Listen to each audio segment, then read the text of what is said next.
The principle of the issues is that tree planting is not anywhere close to a sufficient solution to the climate crisis that we're currently experiencing. Trees can't really get us the cuts in emissions that we need in order to achieve climate targets that are widely accepted. Congressman Westerman's bill is focused on planting trees as a potential mechanism for carbon sequestration, so to reduce the amount of carbon dioxide in the atmosphere by storing some of that in trees. There's a couple of issues with Congressman Westerman's bill.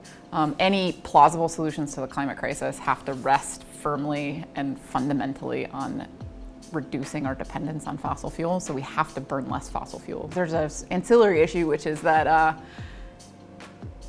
the idea of planting trees specifically has been really overstated. So a lot of the estimates about how much carbon you can actually sequester by planting trees they're really inflated estimates. They're much too high. The idea of planting trees as a solution to the climate crisis is a fairly old one, but a lot of the current enthusiasm for the idea stems from a 2019 study and then a press campaign that followed that argued that you could sequester about 205 gigatons of carbon, which is equivalent to 2/3 of total historical emissions, or about 20 years of fossil fuel emissions at current rates. So the response in the scientific community to that study was overwhelming and swift. I've personally never seen a response to a paper that negative and that categorical. More accurate estimates of a variety of ecosystem processes are that, in fact, you can sequester about 42 gigatons of carbon, which is equivalent to 1/15, or about 7% of total historical emissions. So that's 42 instead of 205 gigatons of carbon, and that's 7% and not 67% of total historical emissions.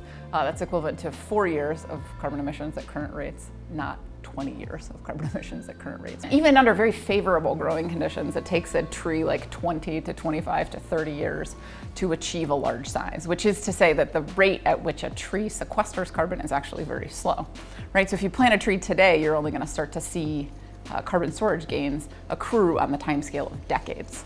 The real contrast is that if you were to, say, prevent deforestation, so if you were to not cut down a tree, the gains that you see from preventing deforestation are gains that you accrue immediately today rather than 2 decades from now.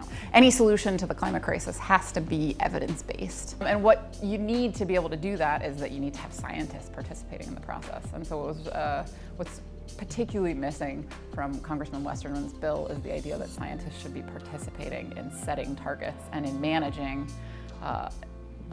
goals and in evaluating the ways that we're actually achieving or not achieving those goals.